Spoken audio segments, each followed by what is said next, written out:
Hello friends, एक बार फिर से आप सभी लोगों का मोस्ट वेलकम अपने इस प्लेटफॉर्म पे, जहाँ पे हम लोग बात करते हैं एग्जाम ओरिएंटेड। जैसा कि आपको पता है कि हम ऑन डेली बेसिस यहाँ पे एक इंपॉर्टेंट सेशन लेके आते हैं करंट अफेयर कैप्सूल का। आज 30 अप्रैल है, आप देख पा रहे हैं यहाँ पे। और इससे पहले का जो भी इंपॉर्टेंट न्यूज़ एग्जाम के पार्ट में बन सकता है वो मैंने फ्रेम किया है इस स्लाइड के माध्यम से, और यहाँ पे मैं डिस्कस करने के लिए आपसे आया हूँ। इससे पहले का मैंने 29 अप्रैल, 28 अप्रैल, 26 7 अप्रैल एंड 26 अप्रैल का मैंने इंपॉर्टेंट न्यूज़ डिस्कस किया है। जिन लोगों ने मेरा वो लेक्चर अटेंड ना किया हो, आपने लेक्चर अवेल ना किया हो, तो मेरे प्लेलिस्ट में जाके आप करंट अफेयर्स कैप्सूल में जाके वो लेक्चर अटेंड कर सकते हैं। और भी प्लेलिस्ट में मैंने बहुत सारे लेक्चर प्रोवाइड किया है इस प्लेटफॉर्म पे, आप वो भी लेक्चर वहाँ पे जाके देख सकते हैं। पीडीएफ लेने के लिए आप करंट अफेयर कैप्सूल जब आप देख रहे होंगे तो वहाँ पे डिस्क्रिप्शन बॉक्स नीचे दिखेगा आपको, वहाँ से आप इजीली पीडीएफ डाउनलोड कर सकते हैं। मैंने पीडीएफ इंपॉर्टेंट जो भी है डिस्कस करता हूँ, पीडीएफ बना देता हूँ ताकि आप लोगों को दिक्कत ना हो, कोई असुविधा ना हो चीज़ों को पढ़ने में और समझने में, ताकि आप बाद में भी क्या कर सकते हैं, आप उसको अच्छे से रिकॉल कर सकते हैं। अगर आपने पढ़ा होगा तो अच्छे से आप उसको रिकॉल कर लेंगे, आपको रटने की आवश्यकता नहीं पड़ेगी। चलिए शुरू करते हैं फिलहाल हम। हाँ, इससे पहले मैं ज़रूर कहना चाहूँगा कि अगर आपने अभी तक मेरा चैनल सब्सक्राइब ना किया हो तो कृपया करके please, it's my humble request, आप सब्सक्राइब कर लें और यहाँ बेल आइकन पर क्लिक कर देंगे तो मैं जो भी एग्जाम क्लास लेता रहता हूँ एग्जाम के बाद पे, वो नोटिफिकेशन आपके पास जाता रहेगा, आप अपडेट होते रहेंगे। देखिए, मैं सब्सक्राइब करने के लिए इसलिए बोल रहा हूँ ताकि आप अगर मैक्सिमम सब्सक्राइब होगा तो यहाँ पे हम और भी अच्छे अच्छे सेशन लेके आएंगे और प्रोवाइड करेंगे। वो सेशन लेके आएंगे जो वास्तव में एग्जाम के पार्ट पे, मतलब एग्जाम ओरिएंटेड बातें करेंगे, नथिंग एल्स कह सकते हैं, प्योर टीचिंग नथिंग एल्स, है ना। तो यहाँ पे सारी बातें यहाँ पे हम लोग करेंगे आपसे। चलिए शुरू करते हैं हम लोग। अब पहला अगर कुछ टॉप जो इंपॉर्टेंट न्यूज़ मैंने फ्रेम किया है एग्जाम के पार्ट पे, क्या हो सकता है यहाँ पे, हाल ही में किस देश ने कोविड सेफ नामक corona virus tracking app launch किया है। तो यहाँ पे अगर बात करें, यहाँ क्वेश्चन पूछा जा रहा है कि किस कंट्री की बात की जा रही है जिसने कोविड सेफ नाम का एक corona virus tracking app launch किया है। कोरोना वायरस ट्रैकिंग ऐप का मतलब कि जो कोरोना से अफेक्टेड पर्सन हो उन्हें क्या करें कि अगर आपके पास ये ऐप होगा तो वो ट्रैकिंग करेगा। जैसे हमारे यहाँ आरोग्य सेतु ऐप है, ठीक है। आरोग्य सेतु ऐप भी क्या है कि आपका कह सकते हैं कोविड सेफ ऐप है, कोरोना वायरस ट्रैकिंग ऐप है। इसका सेशन भी मैंने लिया है, एक वीडियो यहाँ पे देख सकते हैं आप, एक वीडियो आपके प्लेलिस्ट में मिलेगा मेरे इस प्लेटफॉर्म पे, जहाँ पे आप मैंने और आरोग्य सेतु ऐप के बारे में समझाया है प्रैक्टिकल। तो जिन लोगों ने नहीं अटेंड किया होगा लेक्चर जरूर देख सकते हैं, ठीक है। मैंने ये डिस्कस किया है। फिलहाल यहाँ बात की जा रही है कि हाल ही में किस देश ने कोविड सेफ नामक corona virus tracking app launch किया है। तो आंसर आपका होगा ऑस्ट्रेलिया। ऑस्ट्रेलिया ने क्या किया है, इस ऐप को लॉन्च किया है, तो यहाँ पर आंसर आपका हो जाएगा ऑस्ट्रेलिया। देखिए, ऑस्ट्रेलिया की बात करें हम तो ऑस्ट्रेलिया के कुछ इंपॉर्टेंट फैक्ट्स के बारे में जान लीजिए आप। जैसे ऑस्ट्रेलिया के कुछ स्टैटिक फैक्ट क्या है, जैसे वहाँ की जो ऑस्ट्रेलिया की कैपिटल क्या है, तो ऑस्ट्रेलिया की जो कैपिटल है वो कैनबरा है। तो आप पेन डाउन कर लीजिएगा, ऑस्ट्रेलिया की जो कैपिटल है वो क्या है, कैनबरा है, ठीक है ना। मैं स्टैटिक फैक्ट भी डिस्कस करते चलूँगा, कैनबरा है। और वहाँ की जो करेंसी है, यानी कि ट्रिपल-सी की हम लोग बात करते हैं, कंट्री कैपिटल करेंसी, तो ऑस्ट्रेलिया की जो कैपिटल है वो कैनबरा है, जो करेंसी है वो ऑस्ट्रेलियन डॉलर है, ऑस्ट्रेलियन डॉलर है, ठीक है ना। तो आप इसको पेन डाउन कर लीजिएगा, ऑस्ट्रेलियन डॉलर है। चलिए, वहाँ के जो प्रधानमंत्री इस समय है ऑस्ट्रेलिया के, उनका नाम क्या है, तो स्कॉट जॉन मॉरिसन नाम है। स्कॉट जॉन मॉरिसन नाम है, MORISON, मॉरिसन। कहाँ के पीएम है, ये ऑस्ट्रेलियन पीएम है, ठीक है ना। तो कंट्री ऑस्ट्रेलिया हो गया। क्या है ये कि अभी हाल ही में इसने कोविड सेफ नामक एक corona virus tracking app launch किया है। अभी हाल ही की बात, रिसेंटली की बात की जा रही है। वहाँ के प्रधानमंत्री स्कॉट जॉन मॉरिसन, और वहाँ का जो कैपिटल है वो कैनबरा है, वहाँ का जो करेंसी है वो डॉलर है, ये आप देख सकते हैं। और नीचे आपको एक इंपॉर्टेंट न्यूज़ और दिख रहा है, कह सकते हैं बड़ा ही भावुक करने वाला एक न्यूज़ है। कह सकते हैं मोस्ट टैलेंटेड जो हमारे एक अभिनेता थे, बहुत ही कह सकते हैं महान हस्ती की बात करें हम, मिस्टर इमरान खान जी का निधन हो गया। आपको इनके बारे में अच्छे से पता होगा, सब लोगों ने, अब सब लोग अपडेट होंगे इनके पार्ट पे। इनके बारे में कुछ इंपॉर्टेंट फैक्ट्स, जैसे कि 54 वर्ष के थे ये। इनको एक बीमारी थी, उस बीमारी का नाम था न्यूरो एंड्रोक्राइन ट्यूमर था। इनको न्यूरो एंड्रोक्राइन ट्यूमर था। कहते हैं कि ये जो बीमारी है ये 1 लाख में 1 लोगों की होती है। तो उसमें से जो इरफान खान थे वो उनमें से एक थे। इस बीमारी थी इनको, ठीक है ना। ये नाम लिख लीजिएगा आप, न्यूरो एंड्रोक्राइन ट्यूमर था, मैं लिख दे रहा हूँ यहाँ पे, हालांकि न्यूरो एंड्रोक्राइन ट्यूमर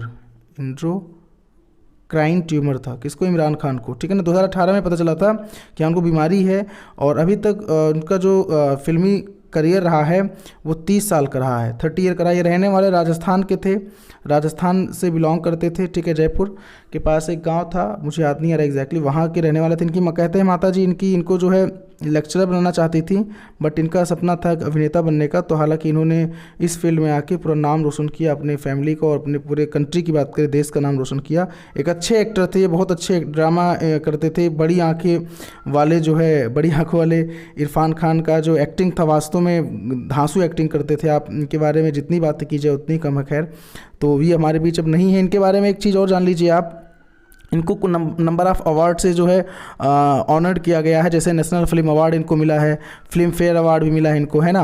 पान सिंह तोमर इनका बेस्ट फिल्म गया था, लंच बॉक्स इनका था। इनकी पहली फिल्म की बात करें तो हासिल इनकी पहली फिल्म थी। इनकी जो पहली फिल्म थी वो हासिल थी, एक है ना ड्रामा फिल्म। हासिल जो है इनकी पहली फिल्म थी।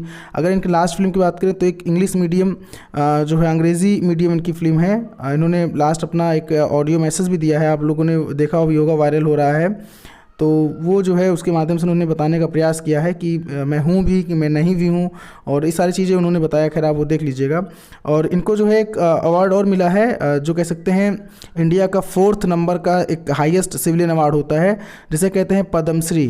तो आप यहाँ पे नोट कर लीजिएगा, इनको पद्मश्री अवार्ड से भी सम्मानित किया गया है। इनको जो है पद्मश्री अवार्ड मिला है, जो कि हाईएस्ट सिविलियन अवार्ड है, 4th नंबर का। भारत का हाईएस्ट सिविलियन अवार्ड है, किस नंबर का? 4th नंबर का। चूँकि फर्स्ट की अगर हम बात करें तो आप पेन डाउन कर लीजिएगा। अगर आप मेरा ये लेक्चर अवेल कर रहे हैं अच्छे से, तो पेन कॉपी लेके आप बैठे होंगे। मैं उम्मीद रखता हूँ आप पेन डाउन भी कर रहे होंगे जब भी मैं बोल रहा हूँ यहाँ पे इसके पार्ट पे स्टैटिक फैक्ट। चूँकि इनको 4th हाईएस्ट सिविलियन अवार्ड मिला था। पहले की बात करें तो भारत रत्न फर्स्ट पे आता है, जो सिविलियन अवार्ड है। पद्म विभूषण सेकंड पे आता है, आप नोट कर लीजिएगा। और पद्म भूषण जो होता है, पद्म भूषण ये 3rd पे आता है। फर्स्ट पे आता है Bharat Ratna highest civilian award में, सेकंड पे आता है पद्म विभूषण, 3rd पे आता है पद्म भूषण, और 4th पे आता है आपका पद्मश्री, जो इनको ऑनर्ड किया गया था। किसको? मिस्टर इमरान खान जी को। ठीक है ना। तो मैं फिर से रिपीट कर दे रहा हूँ, सुन लीजिएगा अच्छे से। इरफान खान जी को जो है नंबर ऑफ़ अवार्ड से सम्मानित किया गया था। उसमें से एक अवार्ड था जिसका नाम है 4th highest civilian award India का, जो कि रिपब्लिक डे पे दिया जाता है। रिपब्लिक डे पे सारे अवार्ड जो है दिए जाते हैं। तो पहला जो अवार्ड था वो भारत रत्न होता है, मतलब 4th की बात कर रहा हूँ, इनको 4th दिया गया है, 4th। लेकिन मैं आपको सीरीज बता दूँ तो पहले पे भारत रत्न आता है, सेकेंड पे पद्म विभूषण आता है, 3rd पे पद्म भूषण आता है, पद्म भूषण, ठीक है ना। और 4th पे आता है पद्मश्री, जो मिस्टर इरफान खान को दिया गया था। तो ये कुछ स्टैटिक फैक्ट, इंपॉर्टेंट फैक्ट है इस पार्ट पे, इसको आप अच्छे से पेन डाउन कर लीजिएगा। चलिए आगे हम लोग बात करें, अगर इंपॉर्टेंट न्यूज़ क्या निकल के आ रहा है हमारे एग्जाम के पार्ट पे, जो भी इंपॉर्टेंट हो सकता है। नेक्स्ट अगर हम लोग बात लगाया है किस खिलाड़ी पर, ये आपका PCB का मतलब होता है पाकिस्तान क्रिकेट बोर्ड, जैसे हमारे यहाँ का BCCI है, भारत का BCCI है, वैसे पाकिस्तान का PCB है, वहाँ का बोर्ड है। तो उसने किस खिलाड़ी पर प्रतिबंध लगा दिया है 3 साल के लिए, 3 ईयर के लिए, फॉर 3 ईयर के लिए? तो सेकंड ऑप्शन होगा उमर अकमल पर लगा दिया गया है प्रतिबंध 3 साल के लिए। इनको करप्शन के पार्ट पे जो है, इनको फेब में ही इनके पास इनको इस पार्ट पे जो है नोटिस दी गई थी, और ये अपने आप को सही साबित नहीं कर पाए। तो करप्शन के पार्ट पे इनको लगाया गया। उमर अकमल वहाँ के जो क्रिकेटर हैं, कहाँ के? पाकिस्तान के। तो पाकिस्तान क्रिकेट बोर्ड ने लगाया है 3 साल के लिए प्रतिबंध। किसको? उमर अकमल को। ठीक है ना। चलिए नेक्स्ट न्यूज़ निकल के आ रहा है सामने आपके। हाल ही में किस राज्य सरकार ने कोविड-19 में मरने वाले पत्रकारों के परिवारों को 15 लाख रुपए देने की घोषणा की है? तो देखिए, अभी मैंने कल अपने इंपॉर्टेंट सेशन में बताया था आपको कि हाल ही में किस राज्य सरकार ने पत्रकारों को 10 लाख रुपए देने की बात की है, मरने वाले के परिवारों को। तो हरियाणा था। यहाँ पे 15 लाख की बात की जा रही है। देखिए यहाँ 15 लाख, तो यहाँ पे आंसर ओडिशा हो जाएगा। वहाँ पे हरियाणा था, ध्यान दीजिएगा, यहाँ पे ओडिशा हो जाएगा। ठीक है ना। तो ओडिशा सरकार ने क्या किया है, 15 लाख देने की बात की है। किसको? जो वहाँ के पत्रकार हैं, अगर उनको कुछ दिक्कत होती है, कुछ मिस हैपनिंग, हालांकि ऐसा कुछ ना हो, हम लोग प्रार्थना करते हैं ईश्वर से, बट ऐसा कुछ अगर होता है तो 15 लाख रुपए देने की बात की। 10 लाख की बात अगर की जाएगी तो हरियाणा सरकार ने की है। अभी मैंने कल अपने सेशन में बताया था ये चीज़। ठीक है ना। उड़ीसा की बात करें, कुछ इंपॉर्टेंट फैक्ट्स मैंने कल इसके बारे में बताया भी था, चूँकि कुछ पार्ट पे अभी कल मैंने उड़ीसा के बारे में बताया था कि वहाँ पे श्रमिकों को लाने के लिए वहाँ पे पंजीकरण किया जा रहा है। जो वहाँ के कौन श्रमिक हैं, वहाँ के जो प्रवासी श्रमिक हैं, उनको लाने के लिए। तो उस पार्ट में मैंने कुछ इंपॉर्टेंट फैक्ट आपको बताया था। उड़ीसा की बात करें तो उड़ीसा का जो कैपिटल है भुवनेश्वर है। आप इसको पेन डाउन कर लीजिएगा अच्छे से। वहाँ का जो कैपिटल है क्या है? भुवनेश्वर है। और वहाँ का जो इस समय चीफ मिनिस्टर हैं वो हैं मिस्टर नवीन पटनायक जी, वहाँ के जो गवर्नर हैं वो गणेशी लाल जी हैं, इसको पेन डाउन कर लीजिएगा। उड़ीसा के जो कैपिटल है वो भुवनेश्वर है, वहाँ के जो चीफ मिनिस्टर हैं नवीन पटनायक जी हैं, और वहाँ के जो गवर्नर हैं वो गणेशी लाल हैं, कहाँ के, उड़ीसा के। तो इस पार्ट पे आपका ये न्यूज़ निकल के आ रहा है, ठीक है ना। उड़ीसा कैपिटल भुवनेश्वर, वहाँ के चीफ मिनिस्टर मिस्टर नवीन पटनायक, और वहाँ के जो गवर्नर है मिस्टर GL गणेशी लाल है। ये मैंने कल बताया था हालांकि, ठीक है, ये चीज़।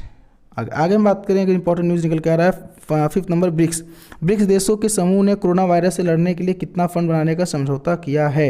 ये एक बहुत इंपॉर्टेंट, मोस्ट इंपॉर्टेंट न्यूज़ निकल के आ रहा है। तो उसका आंसर होगा 15 अरब डॉलर, ठीक है ना। आप अभी मैं आपको लास्ट में PDF प्रोवाइड कर दूंगा, तो PDF में आंसर दिया रहूँगा मैं, यहाँ पे भी तो एक्सप्लेन कर रहा हूँ, ठीक है।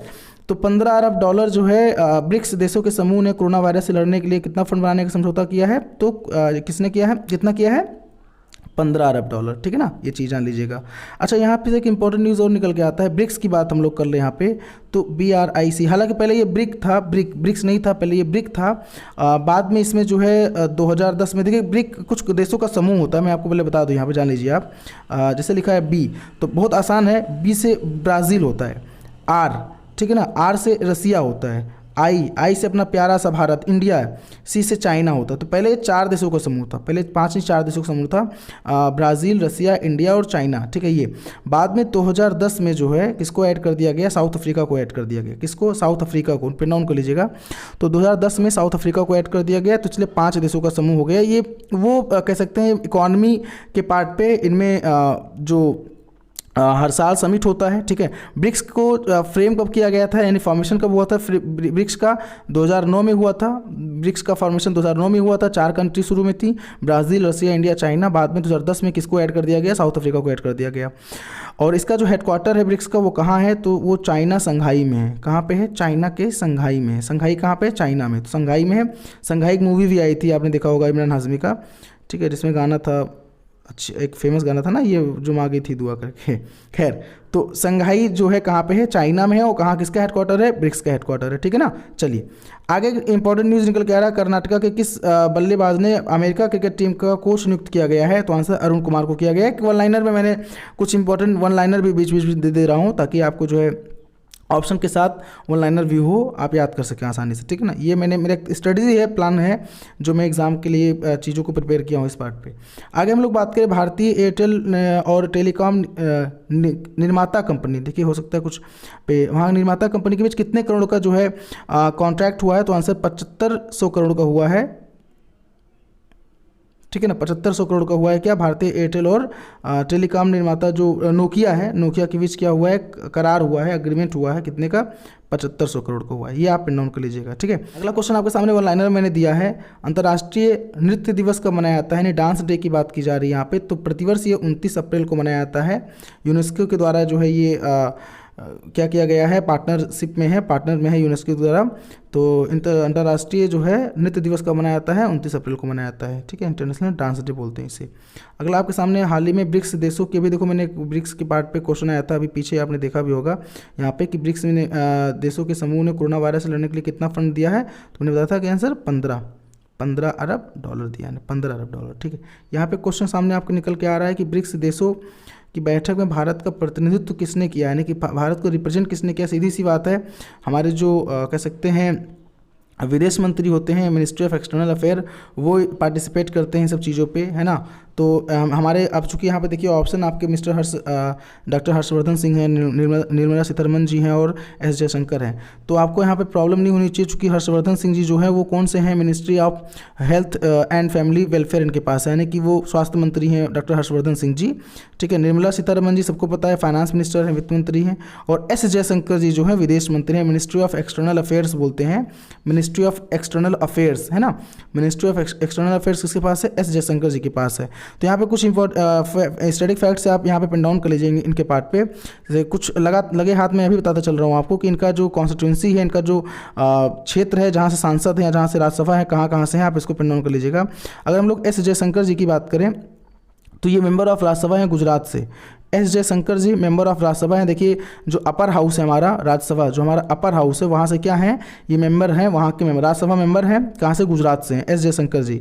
अगर हम लोग निर्मला सीतारमन जी की बात करें, निर्मला सीतारमन जी आंध्र प्रदेश से आती हैं, आंध्र प्रदेश से मेंबर ऑफ राज्यसभा हैं। जो हमारी वित्त मंत्री हैं आंध्र प्रदेश से क्या है, मेंबर ऑफ राज्यसभा हैं।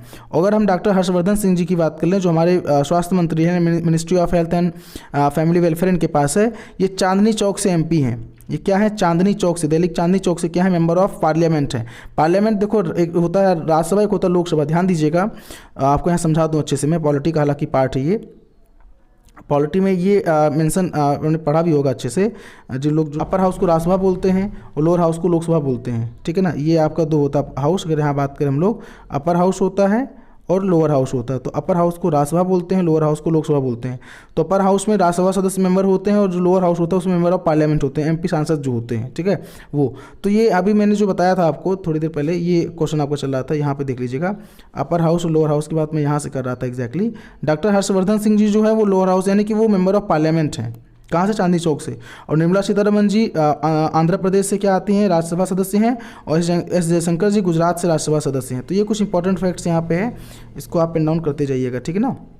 चलिए, हाल ही में विजय शर्मा जी का निधन हो गया, वो कौन थे, तो वो लेखक थे। विजय शर्मा जी की बात की जा रही है, वो लेखक थे, ठीक है। चलिए, हाल ही में भारत ने किस देश को 1 लाख हाइड्रोक्लोरोक्विन टैबलेट और 50,000 सर्जिकल दस्ताने भेंट किए हैं, तो यहाँ पे आंसर आपका हो जाएगा बांग्लादेश, ठीक है ना, बांग्लादेश। हाल ही में भारत ने किस देश को 1 लाख हाइड्रोक्लोरोक्विन टैबलेट, जो कोरोना वायरस कह सकते हैं, कोरोना वायरस के पार्ट पे काम कर रहा है, हाइड्रोक्लोरोक्विन टैबलेट और 50,000 सर्जिकल दस्ताने भेंट किए हैं। तो किसने किसको किया, इंडिया ने बांग्लादेश को किया है, ठीक है ना।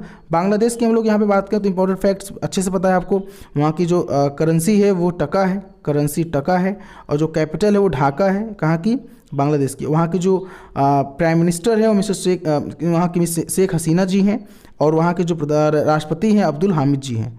वहाँ के जो प्रेसिडेंट हैं अब्दुल हामिद जी हैं, अब्दुल हामिद जी कहाँ के, बांग्लादेश की, ठीक है, ये पे नाम कर लीजिए। हाल ही में India and rating research agency एक है, वित्त वर्ष 2021 में भारत की जीडीपी का मतलब होता है ग्रॉस डोमेस्टिक प्रोडक्ट, सकल घरेलू उत्पाद जो होता है, सकल घरेलू उत्पाद कितने प्रतिशत रहने का अनुमान बताया, तो 1.9% रहने का अनुमान बताया, 1.9%। इसको आप अच्छे से पेन डाउन कर लीजिए, कितना, 1.9% यहाँ पे ऑप्शन में है, ठीक है ना।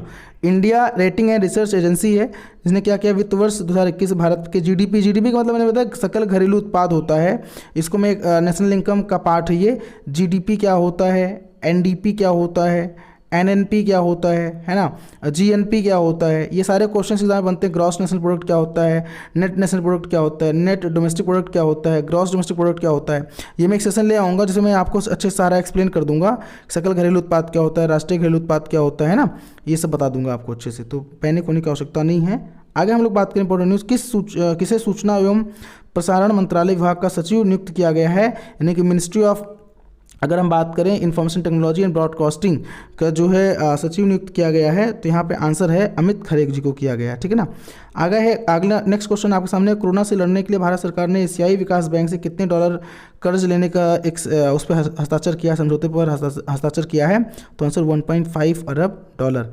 ये देखिए एडीबी की बात की जा रही है, इंडिया ने कोरोना वायरस लड़ने के लिए एडीबी जो है एशियन डेवलपमेंट बैंक है, क्या है, एशियन डेवलपमेंट बैंक है, जिसका हेडक्वार्टर कहाँ है, मेडलियांग फिलीपींस, यानी कि फिलीपींस की बात करें वहाँ पे हम, मेडलियांग फिलीपींस में है, कहाँ पे है, फिलीपींस में है, ठीक है ना, मेडलियांग फिलीपींस। आपके सामने फिलीपींस ऑप्शन होगा, वैसे लिख लीजिएगा मेडलियांग फिलीपींस में है। किसका हेडक्वार्टर, एडीबी का, एशियन डेवलपमेंट बैंक का, एशियाई विकास बैंक का हेडक्वार्टर, ठीक है। ये डेवलपमेंट पार्ट पे हेल्प करता है, फाइनेंशियल असिस्ट करता है आपका जो ये, ठीक है ना। अगला हम लोग बात करें, नेक्स्ट न्यूज़ इंपॉर्टेंट निकल के आ रहा है, भारतीय चिकित्सा अनुसंधान परिषद, यानी जिसे आईसीएमआर बोलते हैं, Indian council of medical and research, ICMR Delhi में जो हमारा है, सबसे पुराना जो कह सकते हो मेडिकल पार्ट पे काम कर रहा है हमारा आईसीएमआर, ठीक है। ये पर किस देश से आयातित इंपोर्ट करना कोरोना टेस्टिंग किट को के प्रयोग पर रोक लगा दी है, यानी कि इंपोर्ट नहीं करने की बात की गई है, तो चाइना से की गई है, ठीक है ना। यहाँ पे देखिएगा जो ICMR है आपका ICMR, इसने क्या किया है, किस देश से इंपोर्ट कोरोना टेस्ट किट के प्रयोग पर रोक लगा दी है? तो आंसर चाइना पर लगा दी है। देखो, एक होता है निर्यात, एक होता है आयात। एक्सपोर्ट की बात करते हैं तो वो निर्यात होता है, एक्सपोर्ट करना मतलब चीज़ें भेजना, और इंपोर्ट की बात करते हैं तो वो आयात होता है, चीज़ें लेना। मतलब बाहर से चीज़ें जब हमारे यहाँ आती हैं तो आयात होता है, इंपोर्ट करते हो अपने यहाँ से चीज़ें भेजते हैं बाहर, तो और एक्सपोर्ट होता है, जिसे निर्यात बोलते हैं हम लोग। तो चाइना से एक कह सकते हैं बैन कर दिया है कि वहाँ से भैया कोरोना वायरस किट जो है क्या करेंगे, आपके यहाँ का हम नहीं लेंगे। किसने किया है? ICMR ने किया है, ध्यान दीजिएगा, ICMR, Indian council of medical and research, ठीक है ना। भारत का सबसे पुराना मेडिकल पार्ट पे काम करने वाला क्या है, संस्थान है, ठीक है। व्हाट्सएप ने वीडियो कॉल और वॉइस कॉलिंग एक साथ करने वाले मेंबर की संख्या 4 से बढ़ाकर कितनी कर दी है? 8 कर दी है। देखिए, एक इंपॉर्टेंट न्यूज़ निकल के आ रहा है, अब आप जो है 8 लोग एक साथ क्या कर सकते हो, वीडियो कॉलिंग कर सकते हो, वॉइस कॉलिंग कर सकते हो, मतलब कॉन्फ्रेंस पे हो सकते हो, है ना।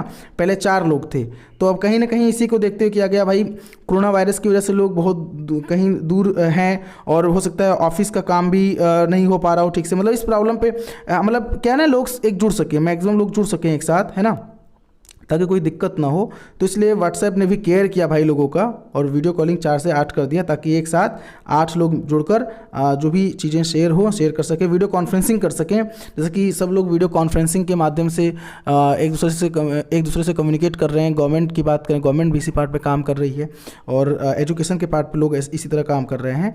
तो 8 मेंबर हो गए हैं, 4 मेंबर पहले थे, ठीक है ना। तो ये कुछ इंपॉर्टेंट फैक्ट्स थे एग्जाम के पार्ट पे जो हमारे एग्जाम में बन सकते हैं यहाँ से। तो I hope it's a crystal clear, pretty clear, आपको समझ में आया होगा। अगर कोई डाउट हो तो कमेंट बॉक्स में कमेंट जरूर कर दीजिएगा, अदरवाइज मेरे चैनल को जरूर सब्सक्राइब कर लीजिए, ताकि हम ऐसे अच्छे अच्छे वीडियोस आप लोगों के लिए प्रोवाइड करते रहें। PDF के लिए आप डिस्क्रिप्शन बॉक्स में जो है PDF में जाइएगा, वहाँ से PDF डाउनलोड कर लीजिएगा। बाकी मुलाकात करते हैं आपसे नेक्स्ट सेशन में, तब तक के लिए धन्यवाद, थैंक यू सो मच।